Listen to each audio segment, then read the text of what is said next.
Students, today we will start lesson number 2, The Shoemaker and the Elves of class 8. Most of you will know the story of the sad woodcutter who had lost his axe. Who helped him? आप में से अधिकांश लोगों ने उस दुखी लकड़हारे की कहानी सुनी होगी जिसमें उसकी कुल्हाड़ी गुम हो जाने के बाद उसकी सहायता कौन करता है। आपको याद होगा, एक अनजानी दिव्य शक्ति के द्वारा उसकी मदद की जाती है। जिस प्रकार एक अनजान शक्ति द्वारा उस लकड़हारे की मदद की गई थी, इसी कहानी के ही प्रकार की एक अन्य कहानी यहाँ पर प्रस्तुत है जिसका नाम है the shoe maker and the elves. Shoe का मतलब जूता, मेकर का मतलब बनाने वाला, जूता बनाने वाला, एंड द एल्व्स, एल्व्स का मतलब कल्पित बौने, यानी हमारी कहानी का नाम हुआ जूता बनाने वाला और कल्पित बौने। Now we will start reading of first paragraph. Once there was a very poor shoe maker. Poor का मतलब गरीब। एक समय की बात है, एक बहुत ही गरीब जूता बनाने वाला था। He and his wife lived in a little house on the edge of a wood. Wood का मतलब लकड़ी भी होता है, लेकिन यहाँ पर वुड का से तात्पर्य है जंगल। वह और उसकी पत्नी एक छोटे से घर में जंगल के किनारे रहते थे। There were not many people who would buy shoes from the shoe maker. उस जूते बनाने वाले से बहुत ही कम लोग जूते खरीदते थे। बहुत सारे लोग जूते नहीं खरीदते थे। Each day his store of leather became less and less. जूते बनाने के लिए चमड़े की ज़रूरत होती है। चमड़े को इंग्लिश में लेदर बोलते हैं। तो धीरे धीरे उसके पास का लेदर कम और कम होता चला गया। He did not have money to buy more leather. उसके पास इतने रुपए नहीं थे कि वह और लेदर खरीद सके। Day by day the shoe maker and his wife grew poorer. दिन प्रतिदिन जूता बनाने वाला और उसकी पत्नी और गरीब होते चले गए। At last there was leather for only one pair of shoes. अंत में एक जोड़ी जूते बनाने के लायक ही चमड़ा बचा। The shoe maker cut out the last pair of shoes. उस जूते बनाने वाले ने उस लास्ट पेयर ऑफ शूज़ के लिए जो लेदर बचा था उसे कट किया, काटा। He said to his wife. उसने अपनी पत्नी से कहा, tomorrow I will see them. कल मैं इसे सिलूँगा। Next morning the shoe maker got up and went in to his shop. अगली सुबह वह जूते बनाने वाला उठा and went into the shop, और अपनी दुकान पर गया। गॉट अप का मतलब उठा। He was surprised at what he saw. वह बहुत आश्चर्यचकित हुआ जो उसने देखा। There he saw a pair of shoes. उसने देखा कि वहाँ पर एक जोड़ी जूते बनकर तैयार रखे गए हैं। He had never seen a better pair of shoes. उसने आज तक इतने बेहतरीन, इतने सुंदर तरीके से बनाए गए जूते नहीं देखे थे। The shoes were perfect. जो जूते थे वो बहुत ही परफेक्ट थे, एकदम उचित थे। The stitches were fine. जो उसकी सिलाई थी उसमें बहुत फिनिशिंग थी, बहुत सफाई से सिलाई की गई थी। They were so very well made that they were sold at once. उन्हें इतनी सुंदर तरीक़ों से, इतने बेहतरीन तरीके से बनाया गया था कि वह तुरंत एक बार में ही वह बिक गए। The shoe maker went to the market with the money. वह जूता बनाने वाला मार्केट गया, बाज़ार गया, विद द मनी, पैसों के साथ। He bought leather for 2 pairs of shoes. अब उसने लेदर खरीदा 2 जोड़ी जूते बनाने के लिए। उसने लेदर खरीदा। The shoe maker cut out the 2 pairs of shoes. अब उस जूते बनाने वाले ने उन 2 जोड़ी जूतों के लिए जो चमड़ा खरीदा था उसे काटा। And said to his wife, और अपनी पत्नी से कहा, tomorrow I will see them. कल मैं इसे सिलूँगा। Next day, when the shoemaker went into his shop, he was again surprised to see 2 pairs of shoes beautifully finished. अगले दिन जब वह शूमेकर अपनी दुकान पर गया, ही वॉज अगेन सरप्राइज्ड। वह फिर से बहुत आश्चर्यचकित हुआ उसने क्या देखा? उसने देखा कि 2 जोड़ी जूते बहुत ही ब्यूटीफुली फिनिश्ड, बहुत ही सुंदर तरीके से बनाकर, एकदम सफाई से बनाकर वहाँ पर रख दिए गए हैं। The shoes were very well made with very fine stitches. अभी भी जो वो जूते थे, दोनों जोड़ी जूते बहुत ही फाइन स्टिचेस, बहुत ही सफाई से सिले गए थे और बहुत ही सुंदर तरीके से बनाए गए थे। ही वॉज सरप्राइज्ड, वह बहुत आश्चर्यचकित हुआ। सरप्राइज्ड का मतलब आश्चर्यचकित हुआ। He showed them to his wife, अब की बार उसने यह जूते अपनी पत्नी को दिखाए। हु वॉज ऑल्सो सरप्राइज्ड, वह भी बहुत आश्चर्यचकित हुई। To see such fine pairs of shoes, इतने सुंदर, इतनी अच्छी सिलाई वाले जूते देखकर वह भी बहुत आश्चर्यचकित हुई। शी सेड, वह बोली, these shoes are very fine, ये जूते बहुत ही फाइन है, बहुत ही अच्छे हैं। And the stitches are excellent, और जो इसकी स्टिचेस है, इनकी सिलाई जो है बहुत ही उत्कृष्ट है। एक्सीलेंट दैट मीन्स उत्कृष्ट। They will bring good money, इनसे हमें बहुत अच्छे पैसे मिल जाएंगे। The shoe maker went to the market at once, वह तुरंत बिना किसी देर किए, एट वंस का मतलब तुरंत, तत्काल, वह फिर से मार्केट चला गया। And sold the 2 pairs of shoes for a good price, और उसने जो 2 जोड़ी जूते थे उसको बहुत ही अच्छी कीमत में बेचा। With the money he bought leather for 4 pairs of shoes, अब की बार उसने 4 जोड़ी जूतों के लिए चमड़ा खरीदा।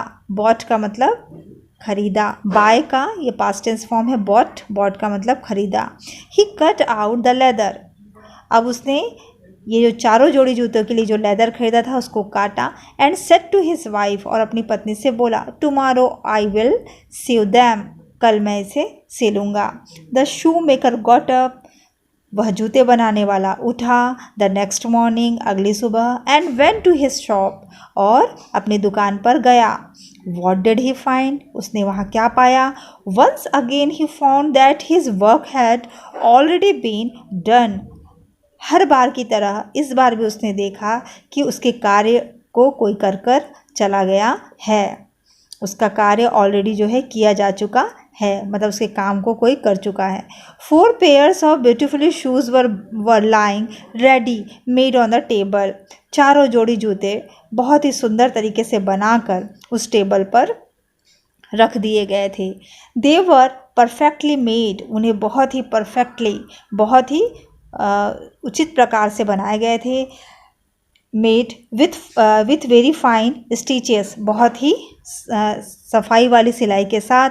And were sold very quickly in the market, और ये चारों जोड़े जूते भी मार्केट में बहुत ही जल्दी बिक गए।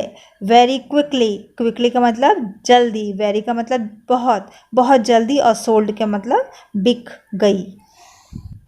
Every day the shoe maker would get up and go in to his shop, अब रोज़ की बात हो गई थी। रोज़ वह जूते बनाने वाला उठता था और अपनी दुकान पर जाता था। There he would find his work already done for him, और वह हर बार देखता था कि उसका कार्य किसी के द्वारा किया जा चुका है। The shoes were always very nicely made, और हमेशा वह जूते बहुत ही सुंदर तरीके से बनाए गए होते थे। The shoe maker became very famous, वह जूते बनाने वाला बहुत फेमस हो गया, प्रसिद्ध हो गया। Soon everybody wanted to buy shoes from him, बहुत ही जल्दी हर कोई, हर लोग उसी के द्वारा बनाए गए जूते खरीदना चाहते थे। His shoes were so very well made that even the queen of the country wore them. उनके जूते इतने सुंदर तरीके से बनाए गए होते थे कि वहाँ की रानी भी उन्हीं के द्वारा बनाए गए जूते पहनने लगी। She was very pleased with the shoes. वह उन जूते से बहुत खुश थी। She called the shoemaker. उसने शूमेकर को बुलाया। And gave him, और उसे दिया 100 गोल्ड पीसेस, 100 सोने के सिक्के दिए। The shoe maker grew very rich, वह जूते बनाने वाला अब अमीर हो गया। One day he and his wife made up their minds to find out who made the shoes. एक दिन वह और उसकी पत्नी सोचने लगे, उनके दिमाग में एक बात आई कि यह जूते आखिर बनाता कौन है। They said to each other, उन्होंने एक दूसरे से कहा, we must find out who makes the shoes, हमें यह पता लगाना चाहिए कि आखिर ये जूते बनाता कौन है। सो व्हेन नाइट केम, इसलिए जैसे ही रात आई, they went into the shop, दोनों दुकान पर गए। There they hid themselves behind the curtains, वहाँ वे दोनों पर्दे के पीछे छिपे। From there they could watch the bench on which the leather for shoes was kept, वहाँ से वे दोनों अच्छी तरीके से उस बेंच को देख पा रहे थे जहाँ पर काट कर चमड़ा रखा गया था। They waited for a long time, वे बहुत समय तक, बहुत लंबे समय तक इंतज़ार किए। नथिंग हैपन, कुछ नहीं हुआ। They got very tired of waiting for something to happen, वे दोनों वेट करते करते, इंतज़ार करते करते थक गए कि कुछ हो। Just then the clock struck 12, लेकिन तभी जब घड़ी में 12 बजे, what do you think happen next, आप क्या सोचते हो क्या हुआ होगा। Two little elves jumped into the shop, दो बौने यानी कि एल्व्स, दो छोटे एल्व्स कूदे उस दुकान पर। फ्रॉम द विंडो, खिड़की से उस दुकान पर दो एल्व्स कूदे। द एल्व्स वोर पॉइंटेड कैप्स, वो जो एल्व्स थे, वो जो बौने थे, उन्होंने पॉइंटेड कैप्स मतलब नुकीले कैप्स पहने हुए थे। एंड वोर ओनली रैक्स, और फटे पुराने चिथड़े कपड़े पहने थे। रैक्स का मतलब फटे पुराने चिथड़े टाइप के कपड़े पहने थे। वोर यानी पहने थे। They went dancing and skipping, वे दोनों डांस कर रहे थे, स्किपिंग यानी कूद रहे थे। Up to the table, table के ऊपर। With a hop,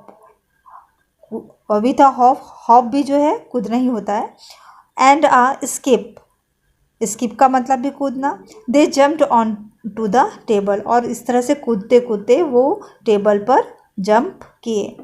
the L's set cross legged, उसके बाद दोनों एल्स एक पैर के ऊपर एक पैर चढ़ाकर बैठे। And took up the leather, और उस चमड़े को उठाए। Left there by the shoe maker, जो जूते बनाने वाले ने वहाँ पर जो लेदर छोड़ा था उसको उन दोनों ने उठाया। दे बिगेन टू वर्क, उन्होंने अपना काम करना शुरू किया। Their needles flew in and out, आपने देखा है जब हम सिलाई करते हैं तो हमारी जो सुई है ऊपर और नीचे होती है, उसी प्रकार से इनकी भी जो नीडल्स हैं मतलब सुई हैं वो ऊपर और नीचे होने लगे। इन and out of the leather, उस चमड़े के अंदर और बाहर उनकी सुई चलने लगी। Their little hammers went rap a tap on the leather, और उनके पास एक छोटा सा हैमर था। हैमर मतलब हथौड़ा, और वो दो लोग हैं मतलब हैमर्स, उसका प्लूरल नंबर होगा हैमर का। तो वहाँ पर उनके पास दो हथौड़े थे जो टक टक की आवाज़ करके दोनों जो है किल ठोकने का काम कर रहे थे। The L's worked very fast, उन दोनों ने बहुत ही तेज़ी से अपना काम किया। Almost in no time the work was complete, न के बराबर समय लिया और उनका काम कंप्लीट हो गया। Then the two elves started dancing, जैसे ही उनका काम ख़त्म हुआ तब वे दोनों डांस करना शुरू कर दिए। दे जम्प्ड अप एंड डाउन, और उसके बाद वो कूदने लगे ऊपर नीचे, up and down. They raised in and out and around the shoes, उसके बाद वे उस जूते के चारों ओर रेस करने लगे, दौड़ने लगे। Before the shoe maker and his wife had time to think they were gone, इसके पहले कि शू मेकर और उसकी पत्नी कुछ सोच पाते, वे दोनों वहाँ से गॉन यानी चले गए। Next morning the husband and wife made up their minds to do something for the little elves, अगली सुबह पति और पत्नी सोचते हैं कि हमें जो है इन एल्व्स के लिए कुछ करना चाहिए। The shoe maker said to his wife, उस जूते बनाने वाले ने अपनी पत्नी से कहा, what can we do for the nice little elves, हम इन दोनों नाइस लिटिल एल्व्स, इन दोनों छोटे सुंदर बॉनो के लिए क्या कर सकते हैं? हिज वाइफ सेड, उसकी पत्नी ने कहा, the elves did not have good clothes, in elves के पास अच्छे कपड़े नहीं थे। दे वोर ओनली रैक्स, उन्होंने फटे पुराने कपड़े पहने थे। I shall make them little coats and trousers to wear, मैं उनके लिए लिटिल कोट्स और ट्राउज़र्स बनाऊंगी ताकि वो उसको पहने। That will be very nice, shoe maker ने कहा, ये बहुत अच्छा होगा। I will make tiny shoes for the good elves, मैं इन अच्छे एल्व्स के लिए छोटे छोटे जूते बनाऊंगा। Their little feet were bare, उनके जो पैर थे वह खाली थे। So the shoe maker and his wife worked and worked, अब शू मेकर और उसकी पत्नी अपना काम करते चले गए। When the clothes and shoes were ready, जब उनके कपड़े और जूते तैयार हो गए, they were put on the table, उन्होंने उसे टेबल पर रख दिया। The shoe maker and his wife again hid behind the curtains, अब की बार फिर से वे दोनों पति पत्नी कर्टन्स के पीछे छुप गए। कर्टन्स मतलब पर्दे के पीछे छुप गए। दे वेटेड साइलेंटली, वे चुपचाप इंतज़ार करने लगे। Once again when the clock struck 12, फिर से जब घड़ी में 12 बजे, the elves jumped into the shop, वो एल्व्स जंप किए शॉप पे। फ्रॉम द विंडो, खिड़की से उस दुकान पर जंप किए। दे डांस्ड, वे दोनों ने डांस किया। एंड जम्प्ड, वे कूदे। ऑन द टेबल, टेबल पर। टू डू देयर वर्क, अपना काम करने के लिए वे कूदने लगे, डांस करने लगे। There they saw little coats trousers, तब उन्होंने देखा वहाँ पर कि उनके साइज़ के हिसाब से, वो बौने थे तो उनके साइज़ के हिसाब से वहाँ पर कोट और ट्राउज़र बनाकर रखे गए हैं। And neat little shoes left for them, और बहुत ही सुंदर तरीके से बनाए गए छोटे छोटे जूते भी वहाँ पर रखे गए थे। Bye the shoe maker and his wife, उस जूते बनाने वाले और उनकी पत्नी के द्वारा वहाँ पर उन चीज़ों को रखा गया था। The elves were very happy, वे दोनों एल्व्स जो है बहुत ही खुश हुए। दे क्लैप्ड, वे ताली बजाए। एंड लाफ्ड, हंसे। विथ जॉय, खुशी से। What do you think the elves did next, अब आप क्या सोचते हो कि एल्व्स ने क्या किया होगा? They put on their little clothes, वे दोनों जो है उस छोटे छोटे क्लॉथ्स को पहने। एंड स्किपिंग, और स्किपिंग का मतलब कूदने लगे। एंड डांसिंग, और डांस कर रहे थे। Went out of the window, वे क्या किए, अपने कोट्स को, ट्राउज़र्स को, लिटिल शूज़ को पहने और उसके बाद वहाँ पर कूदते हुए, डांस करते हुए went out of the window, उस खिड़की से बाहर चले गए। The little elves never came back again, उसके बाद वे दोनों लिटिल एल्व्स दोबारा वापस नहीं आए। But the shoe maker and his wife always had good luck, उनके जाने के बाद भी शू मेकर और उसकी पत्नी का गुड लक हमेशा बना रहा। गुड लक यानी सौभाग्य, उनकी तकदीर जो है हमेशा चमकती रही। दे ग्रेव रिचर एंड रिचर, वे जो है अमीर पे अमीर होते चले गए। And lived happily ever after, और हमेशा खुशहालीपूर्ण जीवन बिताए। हैप्पीली, खुशहालीपूर्ण जीवन बिताए। आप सोच कर देखो कैसे उन लिटिल एल्व्स के जाने के बाद भी शू मेकर और उसकी पत्नी अमीर पे अमीर होते चले गए। इसका एक ही कारण है कि अभी तक उन्हें जितने फ़ाइन तरीके से स्टिचेस किए जाने थे, जूतों को जितने बेहतरीन तरीके से बनाया जाना था, उन्होंने सीखा ही नहीं था। जब उन्होंने पर्दे के पीछे रहकर उनका काम देखा कि किस तरह से एक फिनिशिंग से काम किया जाता है, तो उन दोनों ने उन लिटिल एल्व्स से जूते सिलना और उसकी फिनिशिंग करना सीख लिया। और इसके पश्चात उन्होंने सेम टू सेम जैसा वो बना के गए थे, एल्व्स बना के गए थे जूते, वे शू मेकर भी जो है वैसे ही जूता बनाने लगा। और इस प्रकार से जब वह काम बेहतरीन तरीके से करने लगा तो तुरंत उसके शूज़ जो है मार्केट में बिकने लगे और वह तुरंत जो है लेदर खरीदने लगा, काटने लगा, बनाने लगा, उसके जूते बिकने लगे और वह अमीर पे अमीर होता चला गया। कहने का मतलब ये है नेवर स्टॉप लर्निंग, सीखना कभी बंद नहीं करो। सीखने की कोई उम्र नहीं होती। हमें जिससे जो भी चीज़ सीखने को मिलता है, जिससे हमारा लाभ हो और जो हमारे लिए फ़ायदेमंद हो, हमारे काम की चीज़ हो, वह हमें निरंतर जीवन में सीखते रहना चाहिए। Thank you so much.